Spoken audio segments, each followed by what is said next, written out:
Hello, good afternoon. My name is Kathleen Keenest. I'm with the U.S. Institute of Peace. It is a great honor to join you today. As an institution created by Congress 29 years ago, the Institute of Peace works to prevent, mitigate, and resolve international conflict through nonviolent means. Promoting peace and security for women in Africa is an integral part of our work every day on the ground and here in Washington. It is my great honor to introduce to you the Honorable Congresswoman Eddie Bernice Johnson, who will begin.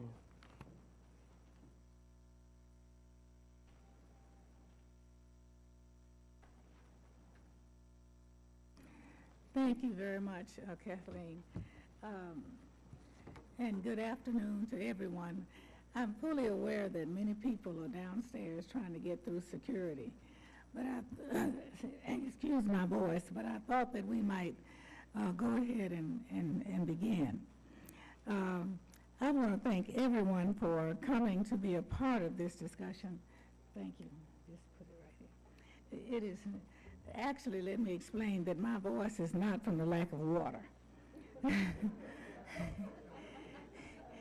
It actually is because I have a nerve damage to my vocal cords that came from spine surgery. And so sometimes I don't have a voice at all, and other times I'm not sure what it's going to sound like. But I try not to let it stop me. But I want to say welcome to all of you, and also welcome to my colleagues. We have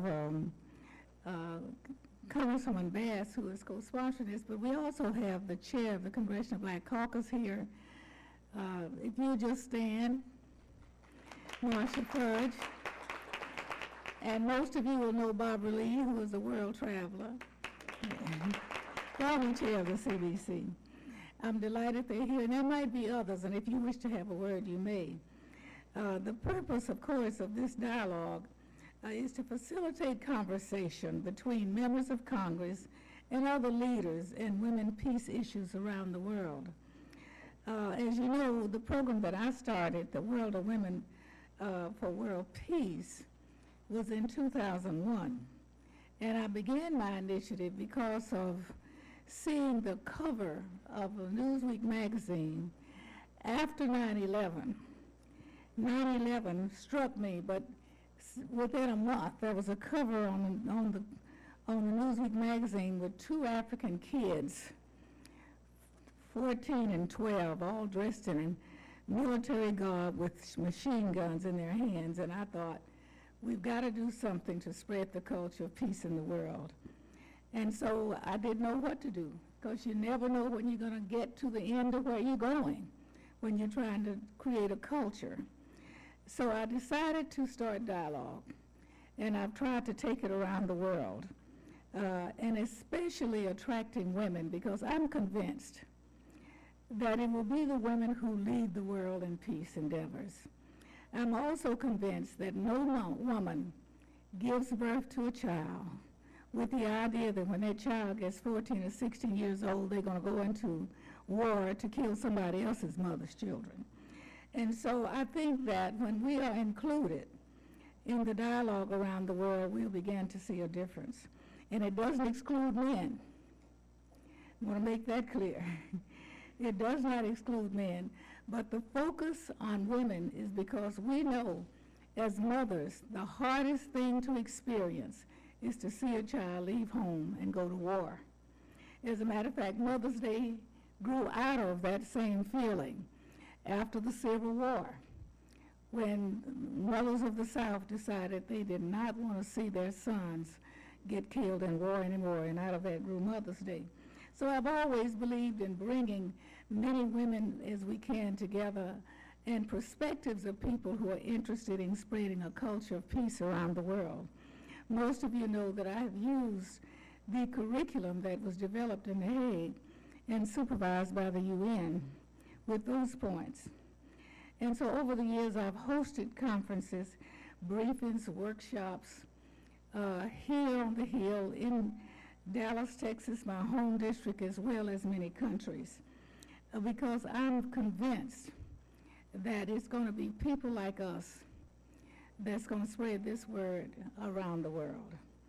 And as policy makers, we try to use every opportunity we can to work along with other women. And today we're going to focus on Africa and African women. I've been to many, many countries in Africa, and I've never been to a single one that I saw where women were disinterested in leadership or in peace. And I believe that they have a perspective. I know that there are many challenges that face them and face us, as all of us in the Congressional Black Caucus keep Africa in the forefront of our mind, as we know that that is our motherland. And so I want to not spend a lot of time doing a lot of talking, but to get the dialogue started, I'm going to welcome my colleague Karen Bass, who is the ranking member on the Subcommittee of Africa and has agreed today to be my co-host. Karen.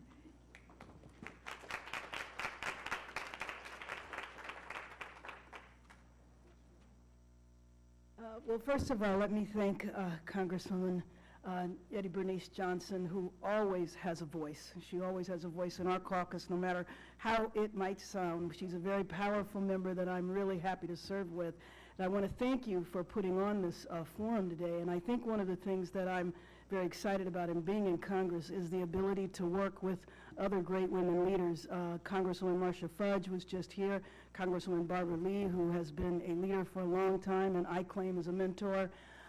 We have the leadership here in the House to get things done, and I'm excited to work with them and really appreciate you for putting on this forum today.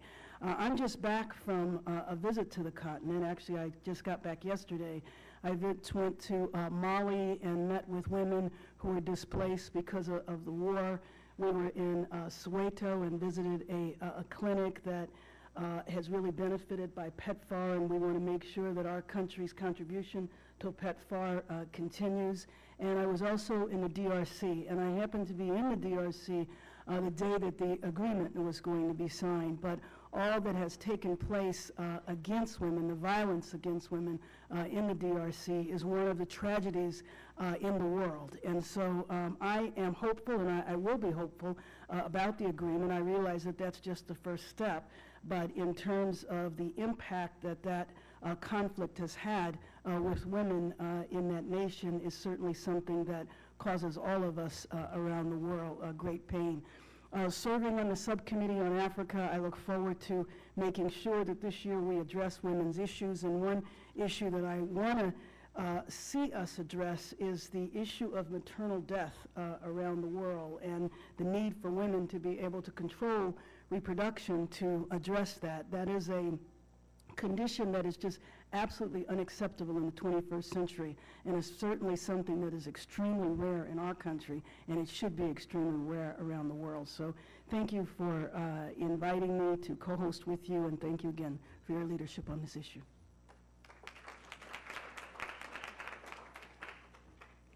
Thank you both, Congresswoman Johnson and Congresswoman Bass. We have a tall order in front of us. What a remarkable panel of experts, and we want to hear from each of you and really allow time for dialogue.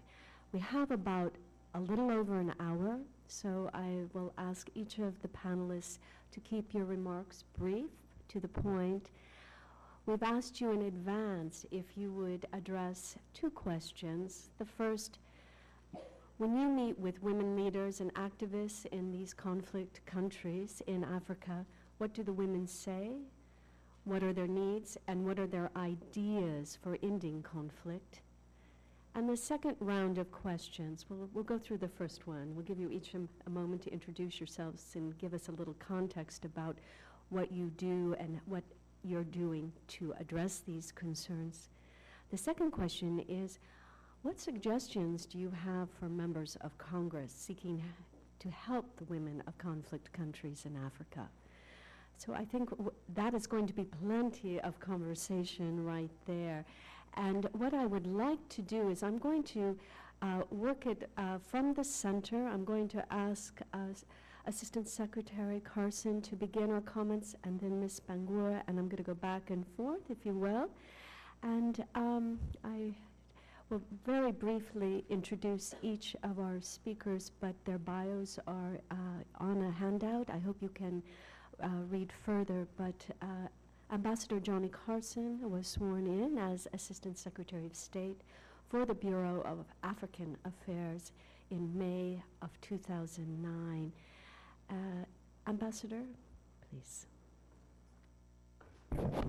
Let me say thank you very, very much to our co-hosts this afternoon, Congresswoman Johnson and Congresswoman Bass. This is a particularly important subject for anyone who works in Africa, and I am delighted to be here as a part of this panel.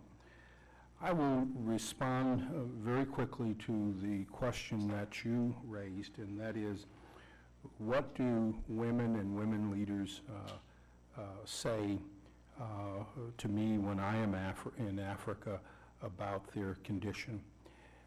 And the first thing they ask in many parts of the world and across Africa is, why is a woman always the very first victim in a conflict? Why are women so frequently abused? Why are children so frequently abused? Why don't we have a voice in helping to resolve the many conflicts that beset our country? Why don't people listen to our political voices? Women also ask frequently, why do we have so little engagement and involvement in making the major economic and financial decisions of our countries, especially when we as women contribute so much to the vitality and the economies of those countries? Those are the voices, and those are the questions that we hear. I won't do it now, but hopefully I'll come back to it. But say that those two questions have generated the response that we have made in the Department of State to women's needs. We have taken very seriously the implementation of the U.S. National Action Plan for Women's Peace and Security. We've funded it, and we've attempted effectively to implement it. We have also established a African women's entrepreneurial program to give voice to the entrepreneurial and business spirit of women across Africa, and to help them to enhance and to improve their business and commercial skills. Those are two responses, but I'll stop right there and we'll go into it later. But thank you. I'm extraordinarily pleased to be here. Thank you, Ambassador, and thank you for both giving us context on the ground and context at the Department of State. We appreciate that. I now have the privilege as well to introduce Ms. Zainab Hawa Bangura of Sierra Leone. She assumed her position as Special Representative of the Secretary General on Sexual Violence in Conflict at the level of Undersecretary General on September 4th, 2012. We welcome you back to Washington, Ms. Bangura. Is it on? Okay. Yes, Thank you very much, Kathleen. Excellencies, distinguished members of Congress, ladies and gentlemen, I'd like to thank you for the opportunity to join this discussion on sexual violence in conflict, which has been called the world's greatest silence. Together we can and must break that silence. I wish to give credit and thanks to the United States for being a resolute and steadfast champion of this cause. The three Security Council resolutions, 820, 1820, 1888, and 1960, that the U.S. has sponsored have finally set us on a path to prevention. They affirm They affirm unequivocally that sexual violence in conflict is a fundamental international peace and security issue, which requires an operational security response. These resolutions establish the mandates with which I have been charged, as well as a team of experts on the rule of law and sexual violence to support national governments to address this issue. Through Resolution 1960, we have new and sharp-edged tools to enforce compliance, to begin to shift the stigma of sexual violence from the victims to the perpetrators. This focus on breaking impunity is one of my central priorities and is a critical aspect of deterrence and prevention. In my role, I serve as a voice and a global advocate for women, children, and men who are the victims of sexual violence in conflict. My office coordinates UN and global efforts and leads the international response. My role is also to mobilize political leadership to address this issue, and I place particular emphasis on national ownership, leadership, and responsibility. This is not only a UN issue. It is a primary and moral legal responsibility of countries to protect their citizens. Therefore, they must lead this fight, and the UN will be here to support them. At the same time, we must empower women as the front line of protection and ensure adequate health care and other support to victims and survivors. These are our collective priorities and our collective responsibilities. I believe that this is the great moral issue of our time, and that together we can eradicate this scourge. We produce a report annually.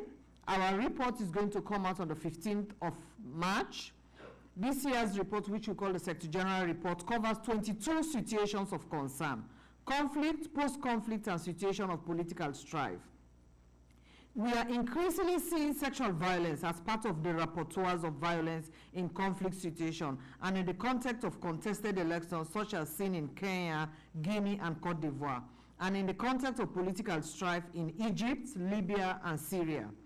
Sexual violence remains vastly underreported, but we are beginning to better understand the phenomenon and some of the key related thematic issues. The Secretary General's report coming out on the 15th of March, for instance, addresses issues such as sexual violence used to force displacement and refugees. 2, nexus between sexual violence and illicit exploitation of natural resources and drug trafficking. 3, forced marriage by armed groups. 4, critical need to factor sexual violence in security sector reforms and disarmament, demobilization, and reintegration processes. 5, children born out of rape. 6, and the tremendous risks for survivors, families, NGOs, and journalists to report. In response, the Security Council has shown a willingness to bring all its tools to bear on perpetrators. Example, in the DRC, Sanction Committee designating the M23 and a number of individuals for sanction for sexual violence. And last but not the least, the International Criminal Court, now focusing in all its indictments on sexual violence, sends an important signal for us that if you commit the crime, we'll go for you. We'll get you, we'll try you, we'll prosecute you, and we'll lock you up in jail. And there will be no hiding place for you in the world. Thank you very much. Thank you very much, Ms. Mangura, and for bringing perspectives at the international and, of course, at the very grassroots, the dilemmas in terms of sexual violence that we're addressing here today. I'd like to introduce Ambassador of the Republic of the South Sudan, Dr. Akik Kok. Please join us. Thank you so much, Kathleen. And I want to add my voice to earlier speakers to thank the hosts, Congresswoman Johnson and Bass. It is a great occasion for me to make these few comments. In South Sudan, we have been in conflict for quite a long time before our independence, and it has led our women to develop skills and responses which are very much in line with what is being done today. Let me take, for example, in 1991, when we split into two groups, it was the women that brought the two parties together for dialogue and for restoration of one organic group so that we could negotiate very well with the center as a united body. It was not possible for us to negotiate as two bodies. The Sudanese women came together and went to Berlin, to Peking, again in 1992-3, and their voice was very strong, calling for an end to conflict, because on both sides, whether the child dies on the Sudanese side or on the South Sudanese side, the women were affected with their maternal instinct. So they always suggest that we have to stop conflict. And by calling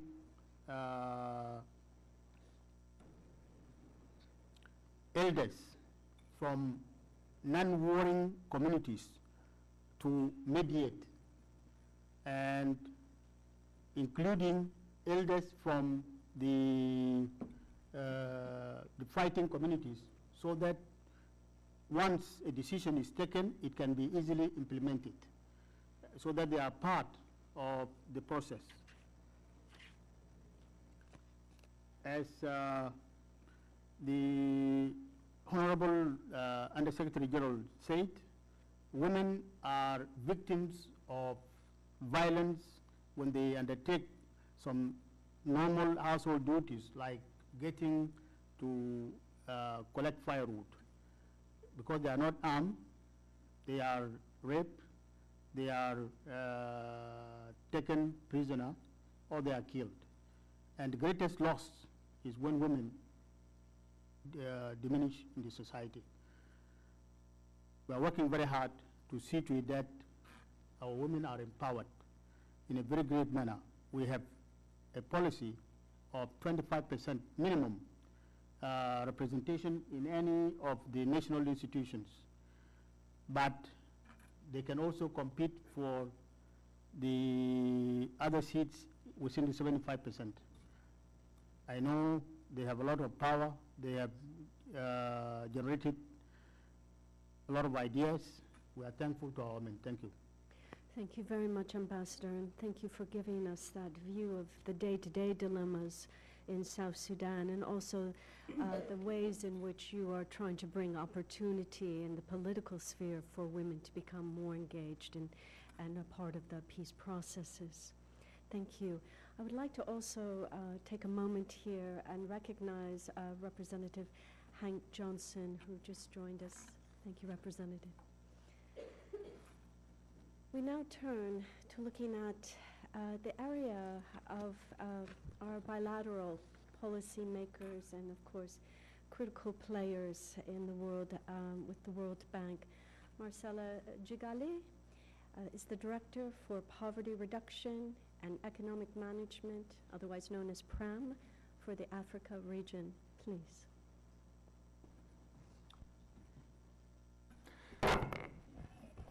Thank you very much, and I also add my gratitude to the two Congresswomen for the kind invitation on my behalf, certainly on behalf of the World Bank. I subscribe and associate myself with the comments that have already been made in regards to the reality that African women, particularly those living in fragile and conflict states, are living every day. And I would only try to add at the margin what keeps surprising us when we listen and hear the messages coming from these women. And I want to mention three areas that are in a way guiding the work, both financial and analytical, that my colleagues and myself are doing at the bank. The first message, which to me is not just a sign of leadership, but a sign of development, is African women want to be leaders in the integration of Africa with itself. I'm sure you know Africa has been a success in globalizing itself, in selling its commodities to the rest of the world.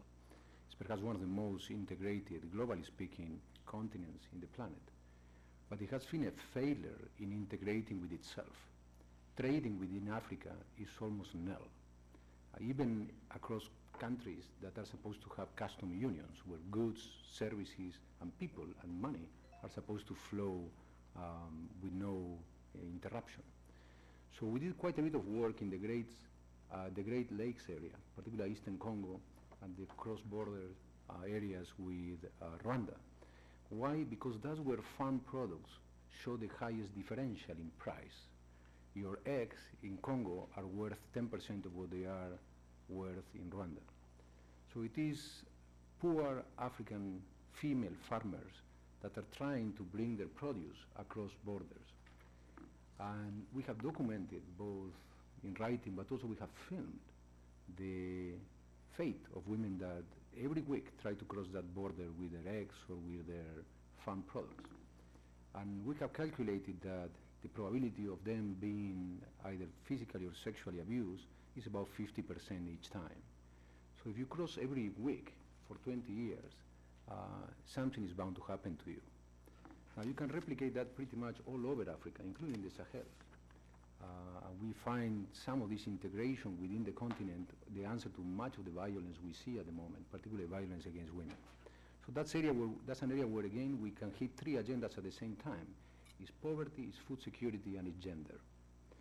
The second area which I would think women are teaching us to push the envelope is in using women's voice to accelerate accountability in service delivery.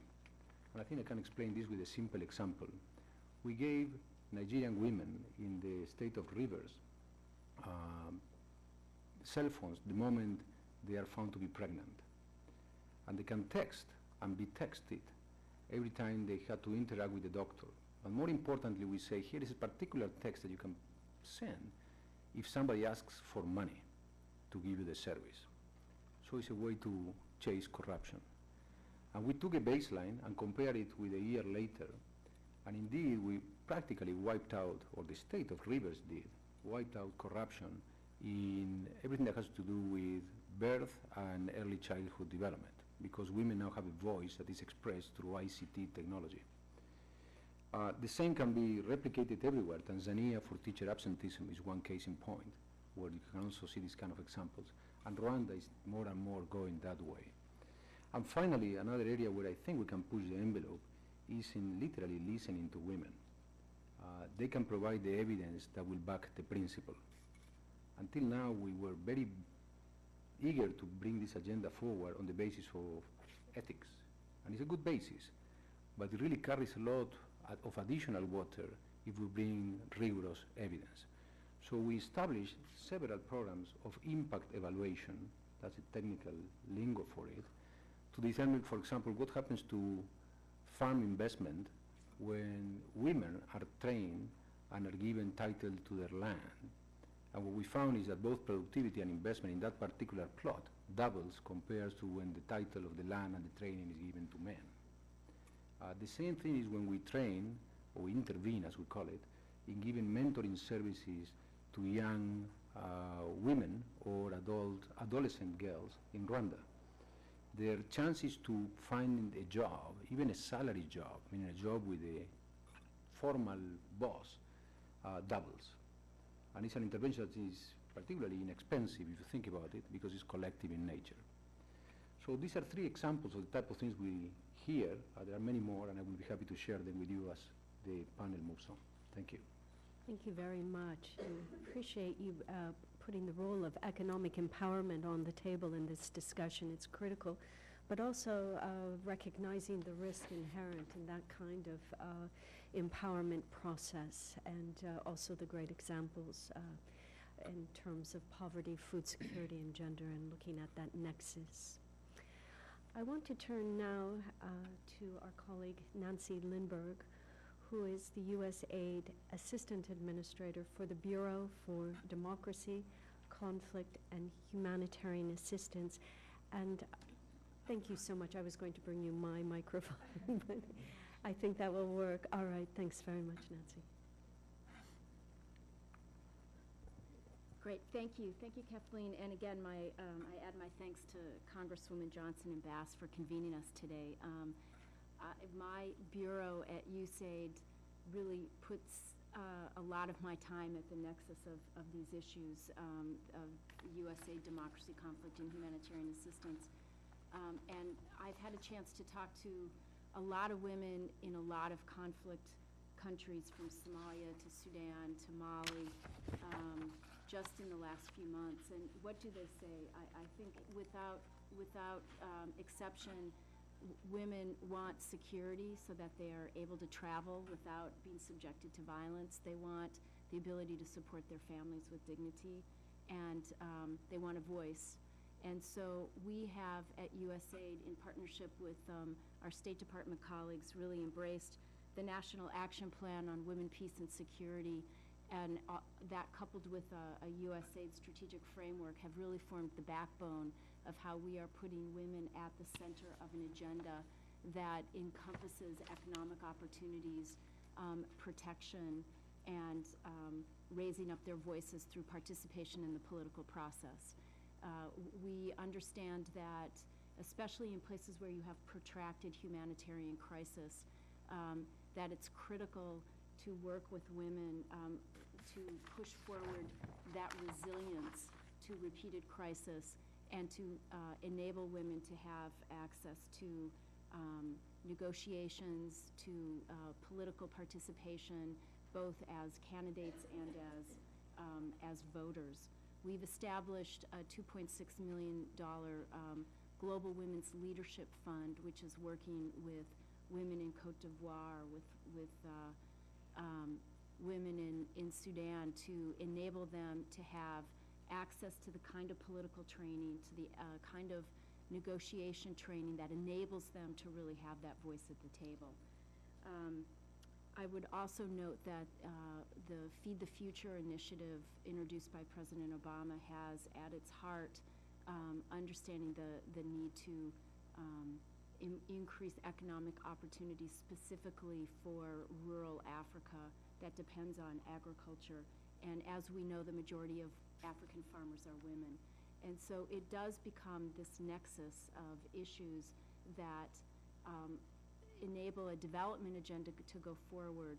We know that not a single conflict-affected country is on track to meet the Millennium Development Goals. And so to move forward that development agenda, it is critical to engage women as participants, as peacemakers, and as part of the economic fabric that can move from conflict to the kind of future that's envisioned in the Millennium Development Goals.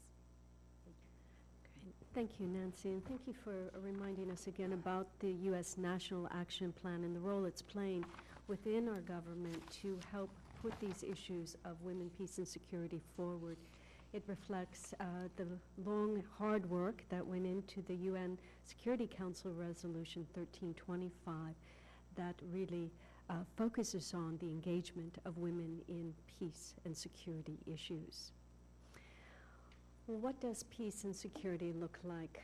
Hawa Saleh, who is here as a part of Voices for Sudan, but who was here a year ago to receive one of the International Women of Courage Awards. Please talk to us about what is happening in Darfur and other places around that region. Thank you, all of you. You are welcome. And Kathleen, thank you so much for organizing this table discussion. And thank you so much for Congressmen. Really, today is, I think, is a very great day for me. And I hope from today, tomorrow, all of you pray with me. Tomorrow is 27 February. It's the same date my village was attacked. And I become as a refugee, and I lost 100 members of my family. Tomorrow is 10 years genocide ongoing. So all of you, I'm today really very honored to be with you here. and to let you to cry with me tomorrow. All of you, especially two congressmen and the other congressmen whom their voice is very powerful, and we are very appreciate that. I was meet last December with the office of the Congresswoman Karen Bass, her office, and we let our message about the situation in Sudan. I'm from Darfur, and really since March up to now, I'm going to educate the people in the United States of America, especially all institutions, officially, and students, and everybody to get action. Those women, they're civilian women and children, they're dying every day.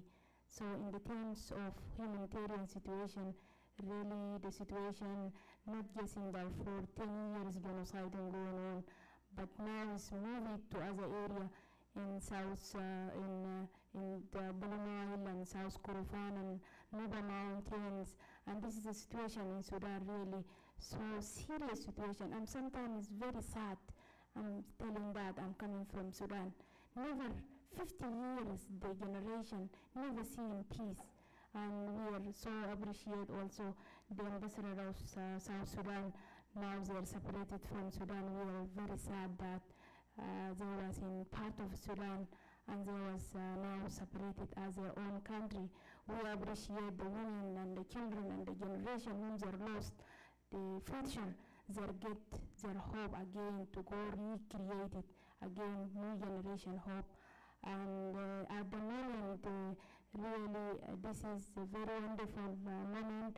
All of us here, in the terms of the women's, to get actions, every woman have to have a voice. And thank you most of all of you to get women voice out, everybody to hear women. She has human being and she have rights to involve all the life levels, politically, socially, economically. Her voice have to come out and to be strong.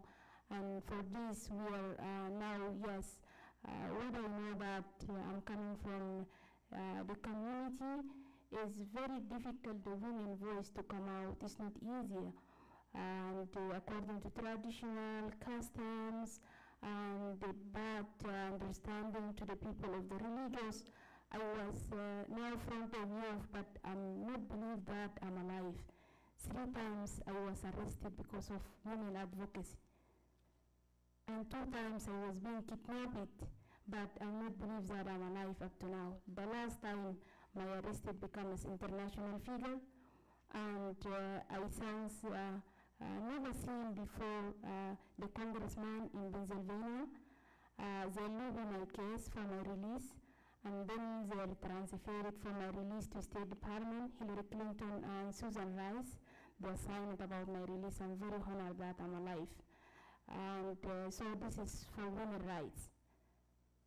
So to me become as sentences as a death. This is just example. This is more women-like. But the life of the women now, the difficulty and the challenges women are facing in order to come out, many crimes. One of the crimes is a rape, is against humanity, and internationally is a very figure crimes, but as a tale of the women, especially in Darfur, it become normal. Now rape is normal. Every weekend we have 3, 4, 7 women they rape it. Every 3 days we have 2 women, 3 who was kidnapped and killed and arrested. So this is police. This is really crimes. I'm here today to everyone to involve in the terms of women to be safe.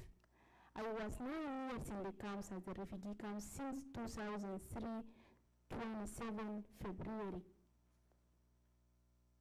I lived it how the life inside the refugee camps, how the life look like, what the difficulty the women face in order to be live. This is I'm already left it, and I know that how is very difficult. And this is but encourage me to come out, to fight behind of the women to have freedoms, to have their rights, equality in the men. I'm ready for the moment to fight among the men in the equal rights. So this is now we are fighting, women have equal rights. Most of the times I live in Darfur, these 9 years and the life in the camps, I visit more than 50 refugee camps. These 50 refugee camps, most of the women and the young lady, they explain what your needs. They say we need peace, we need justice, we need equal rights, we need freedoms to come out to speak. Everybody to know what we have feel. We need the work, we need educations, we need health service. So this is what they don't have it and they call it to have. So I hope from today, and there is a many international revolution in the term of protection in Darfur especially, and the many areas of Sudan. But there is also many peace agreement was signed and many negotiations was signed in the attempt to bring peace and justice in Darfur or in Sudan. But Sudan government failed to bring all of this and failed to implement all this peace and justice too.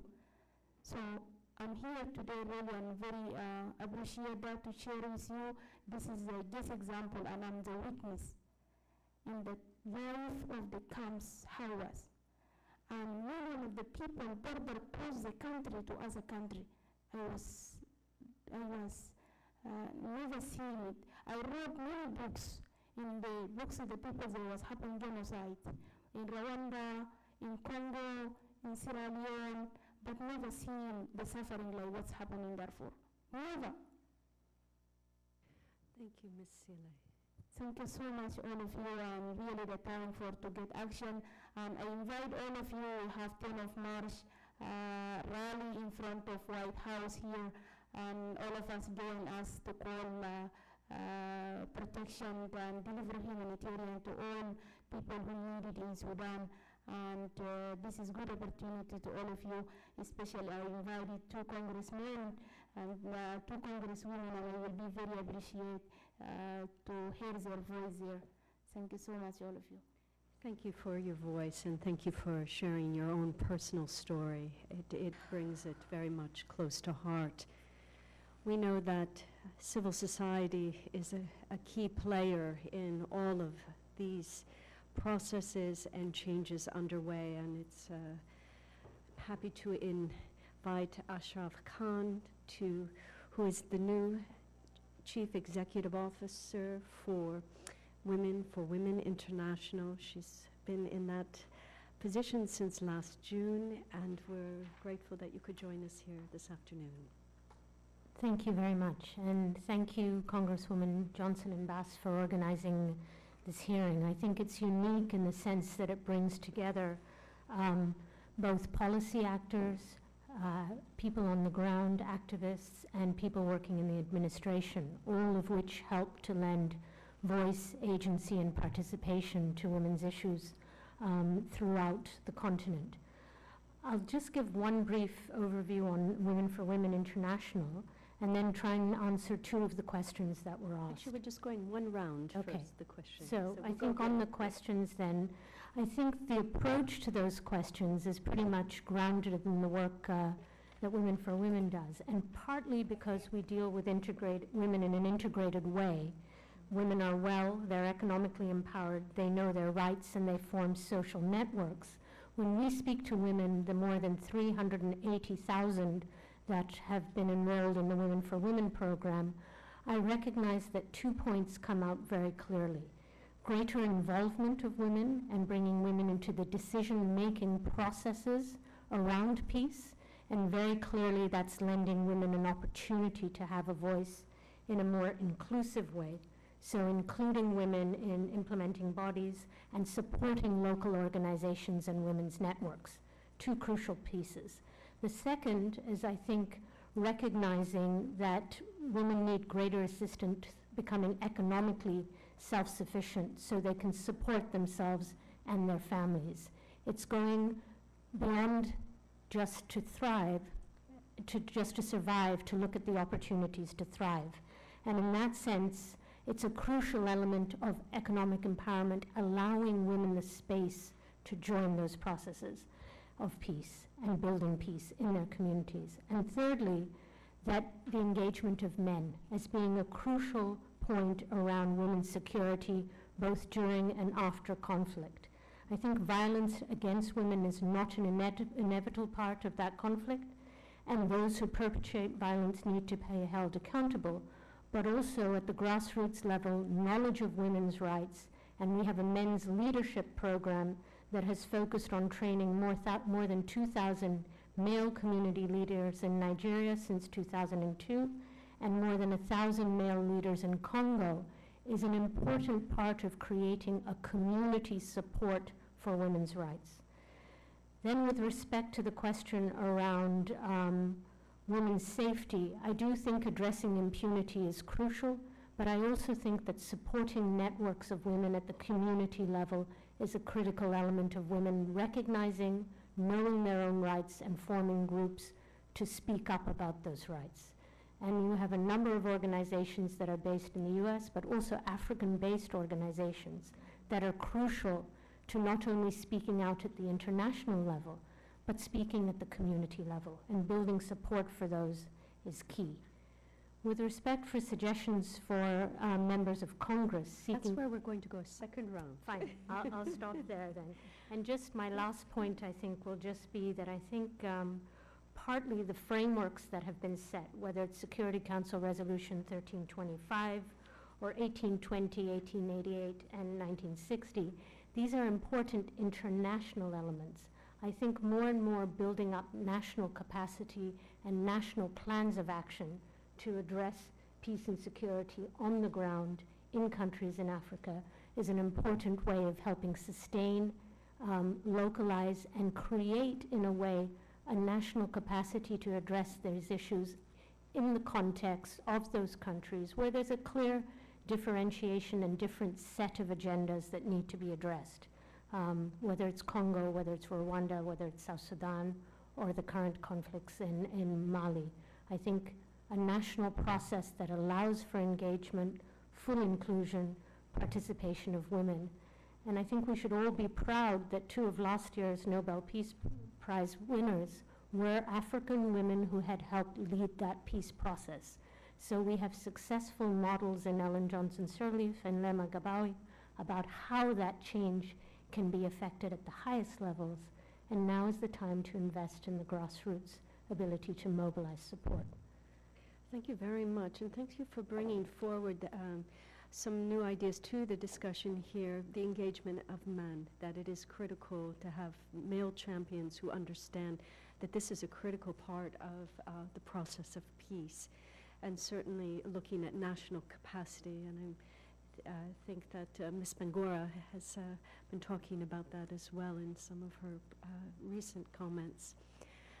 So when I visit with women during my research projects, they ask every time the same loud question: who will save my children? We African women, we sleep and we wake up worried about our children. Whether they are Hutu or Tutsi, whether they are from South Sudan or North Sudan, we are mothers, we are just worried about our children and grandchildren. And the suffering of women is the suffering of children. A child left behind without a mother, or a mother who's completely disempowered because she has lost her dignity because of sexual violence or domestic violence, really is the suffering of children. Yes, women are making progress. That's what I have learned through my research projects. They are being more or less involved in projects and programs that give them a voice, but guess what? Their voices are still weak, feeble, and mostly unheard.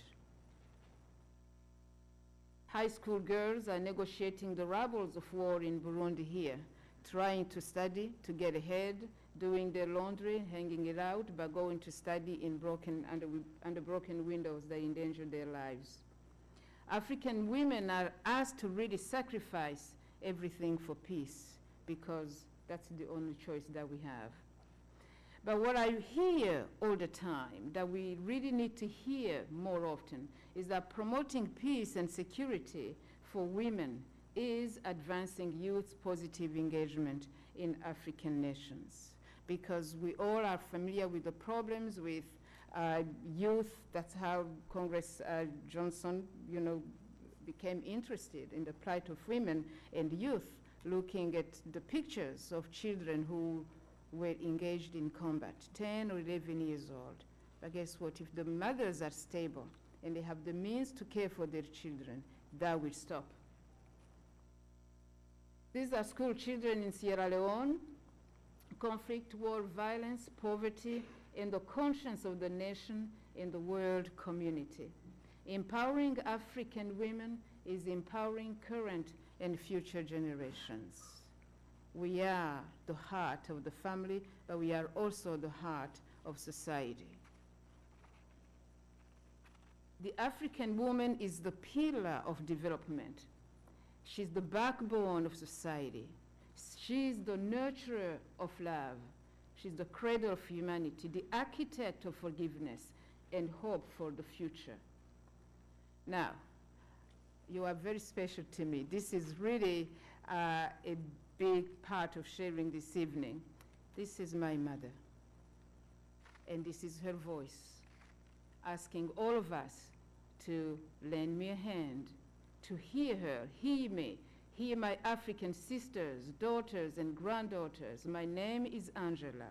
I'm a Burundian woman, Umurundikazi. I am the African woman, overworked, abused, wounded, voiceless. Lend me a hand. Restore my dignity, affirm my intelligence, validate my faith, honor and protect my family. Hear me, feel my losses, preserve my strength, uphold my rights, my human rights, stop the violence, labor for peace. Hear me, lend me a hand. Thank you. Murakoze. Thank you, Professor, and thank you for reminding us about the cycle of violence, that even though conflict may end, violence often continues, and it is often women who are the first to know it directly. We have two more speakers. We have limited time, but I want to make sure everyone has had a voice before we go to the second question about how can Congress help in this regards. Our next speaker is Rebecca Deng. She is here as a part of Voices for Sudan, and she has been looking at and working on trauma healing to women in the Great Lakes region. Please, Rebecca. Thank you so much. Thank you so much. I'm really honored, and all of us here, for the invitation from Congresswoman Johnson. Thank you. It means a lot to us as frequent from women from the African continent, whether you are diaspora or living in the continent. It means a lot that our voices can be heard. I am part of the Voices of Sudan, and I am working with this organization called Choose My Sister. It's focusing with women in Great Lake Africa and bringing trauma healing. I believe that all of us are aware what we hear, the causes of everybody that is hearing. These women have experienced the worst that human being can experience. They have been raped, they saw their husband killed, their children.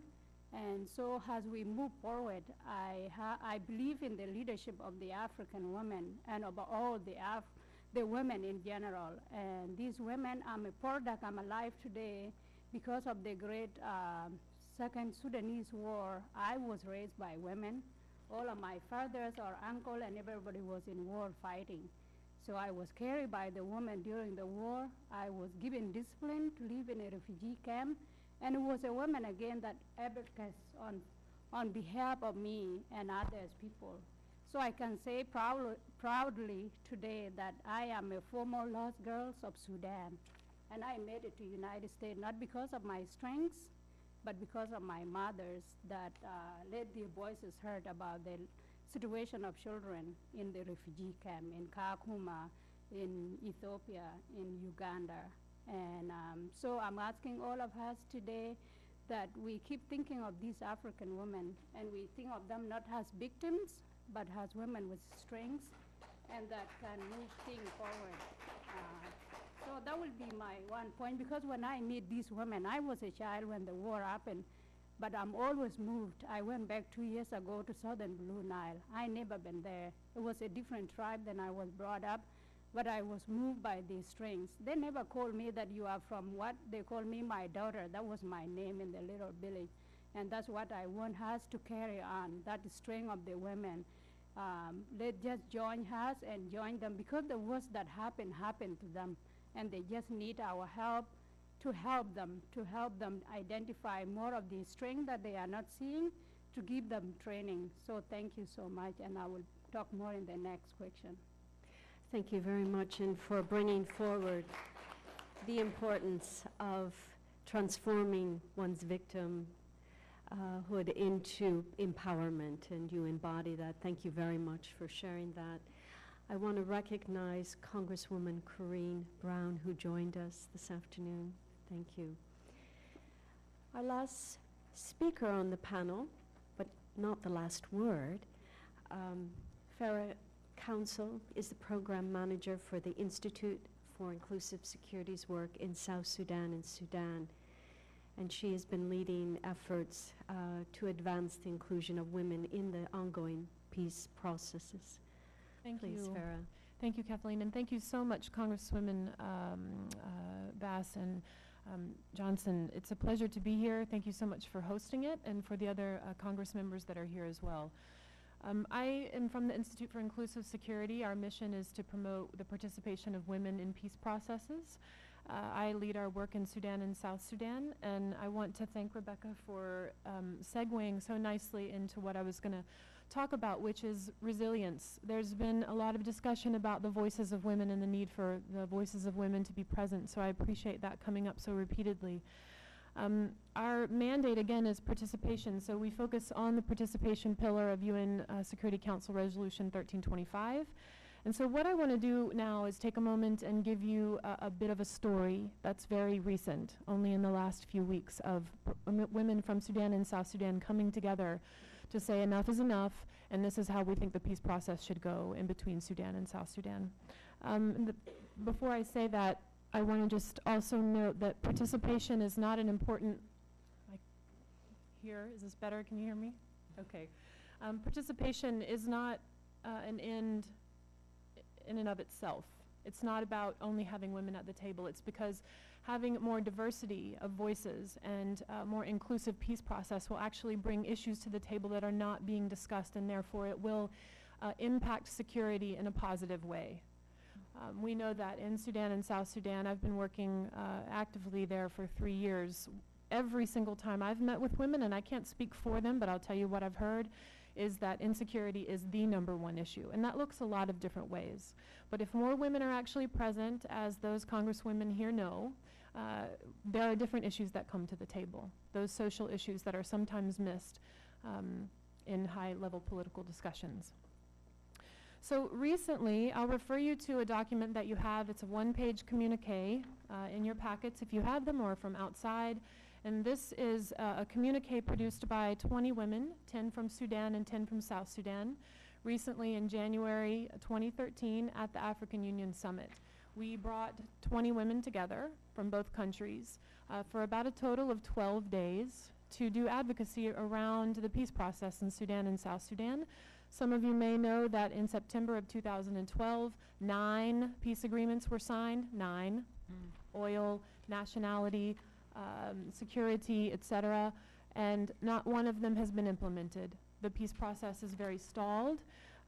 We brought the women together so that we could all learn exactly what was in those agreements, because if you open them and read them, I can guarantee you, you won't know what they mean. So we spent 4 days reading them, meeting with technical experts, educating ourselves, blowing our minds wide open about what they meant and how the parties actually came to those agreements. The women then sat down and deliberated and said, what are our common priorities together? What is our common interest? And what can we as women bring as a value to this peace process? So they produced the one-page communique that you can find outside on the table. It addresses their concerns and priorities. It says things like, we're tired of being afraid. We're tired of the conditionalities imposed on the peace process. Mind you, these are women from 2 countries that have been in conflict for 50 years.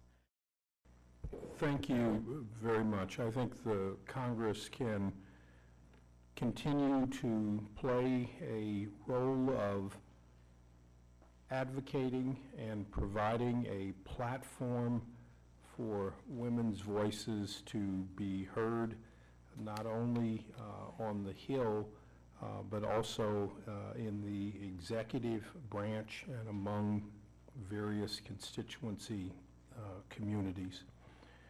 Congress can also look at finding ways to encourage creative legislative and policy solutions for issues related to women. Congress can be a mobilizer. It can be a catalyst. It can continue to be a leader. Congress can use its power to generate resources to support programs. And Congress can serve as a leader in bringing both private and public voices together. There is nothing more powerful than a piece of legislation which helps to focus the efforts of the entire U.S. government behind a program. I'll stop there and say that, again, we wanted to applaud the work of Congresswoman Johnson. What she is doing today is leading, is serving as a catalyst, serving as a mobilizer, serving as a convener, all the things that are critical in ensuring that this issue remains at the top of our agenda. Thank you, Ambassador. So well said, and I can only second, and I know everyone sitting around this room today nodding their heads in full agreement. Thank you, Congresswoman. Ms. Bangura. Thank you very much. I'll join the Assistant Secretary of State to actually thank Congresswoman Johnson. I think what you're doing is a really fantastic job, and I look forward to continue participating and to work with you very much. My suggestion to Congress is first to continue to provide political support that ensures that measures to combat sexual violence in conflict are mainstream into and tied to aid programs and funding for government combating this problem. Secondly, to continue to advocate for an end to impunity for perpetrators, respect for human rights and women's rights, women's empowerment. 3, to call on governments to account when they do not respect these rights. Governments who do fail, I think we should call them to account. Why do I think the Congress should be interested in this? It's because fighting sexual violence is not just a moral issue or a human rights issue. It is an economic issue, a development issue, a peace and security issue, and a health issue. We know the immense contribution women make in Africa. We have had our colleague talking about it. They represent 70% of the informal economy, produce 80% of the continent's food, and account for nearly 100% of putting that food on the table. So when women are attacked, degraded, and humiliated, economic development is undermined. Imagine for one instant if instead of destroying all this potential, you harness this immense human capital by ensuring that women and girls were not subjected to sexual violence in conflict, had equal access to education, equal levels of political participation, equal economic opportunities, equal participation in peace-building processes, and improved healthcare and reproductive rights. This is the challenge and the choice we are facing today. We can capitalize on the strength of the African woman, or we can waste their potential. Thank you very much. Thank you very much, and certainly we need to look at that harnessing of energy. What an amazing amount of energy lost in the suffering and abuse, and what a shift. And opening up our creative understanding of solving the problem. Ambassador Cook, would you like to share with us some of your suggestions? Thank you once more. I will add my voice to the appreciation for Congresswoman Johnson, and most of the points have been raised. One suggestion that I want to add is we have seen the potential of our women in Sudan and South Sudan. Long before the Comprehensive Peace Agreement was signed, they were ahead of it. And they showed us the way. If our women were in leadership, probably today we would still not be in conflict. So would there be a way for the Congress to train, build capacity for these ladies, and particularly some of the members of parliament from the Republic of Sudan and South Sudan? Because when you live in an environment where dialogue is given priority, then you learn to implement it, you learn to apply it better. So I'm suggesting if there will be, I know it is expensive, but if there will be a way to include some time for members of Congress and the leaders who they are today here, would be great. Thank you. Thank you very much, Ambassador. And dialogue, bringing dialogue, and you said time. It takes time to have a dialogue. It isn't a fast process, and I think those are critical comments in light of what we need to do next. Marcelo? Thank you very much. Let me perhaps start by saying there is a lot that the U.S. Congress is doing very well vis-a-vis Africa. We need to recognize that. I've been a witness to development for 25 years now, and the level of engagement that this Congress is proposing is, to me, not only welcome, but it's unprecedented. It is providing a sounding board for ideas. It is raising awareness. It is giving a safe platform for stakeholders to speak up, and for those that are beneficiaries of the final process of development to engage and to have a dialogue. So a lot is going on very well. I think we need to, all of us, continue recognizing the enormous change that Africa is experiencing itself, no? Whereby we now move from being donors, as we used to be, to now being partners, from being financiers to being investors, and from being instructors to being advisors.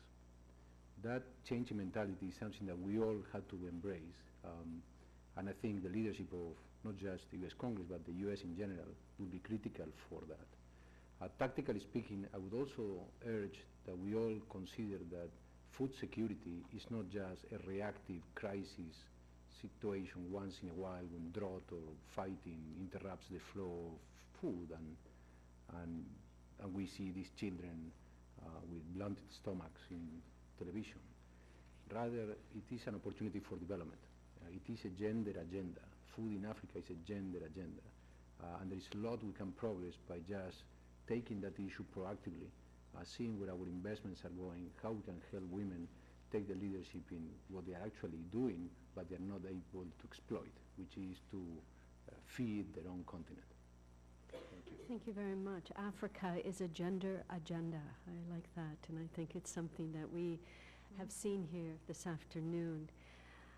Nancy, would you share some of your thoughts, suggestions for our government and Yes, Congress? thank you. And let me also apologize that I may have to slip out a few moments early, Understood. but I want to echo the thanks for what Congress has done and continues to do, first and foremost supporting the opportunities to engage and support in these kinds of programs in Africa that I think have and continue to make a difference. And I would note that Congress has a unique opportunity of engaging in 3 dimensions. The first is with constituents. To do this kind of panel in your districts is very, very powerful. We know from public opinion polling that the American public has a deep reservoir of support for this kind of engagement, but they don't always have access to the information or understanding how to plug in. And Congress is really well placed to play that kind of leadership role, and I know many of you do, but I would encourage more. The second is here in Washington to continue to support and encourage administration or interagency initiatives like the National Action Plan and continue to hold us accountable for following through on that, for encouraging high-level senior negotiators to always, in various peace dialogues, to always ensure that there are women included in that process. And overseas, the trips that Congress members take, the connections that you make when you go overseas are invaluable, both for providing encouragement, support, building connections, and even sometimes relationships that can be very important in encouraging women's participation in political processes or ensuring that women are included in formal trade processes as countries undergo their development journey. Say before I leave to thank every person here on the panel and all of you who have attended. This has been extremely helpful to me, and I think it perhaps everyone will understand why we need to keep talking and why we need to keep sharing. And I look forward to continuing to work with all of you. Thank you so very much. much. Thank you for coming. making this opportunity possible.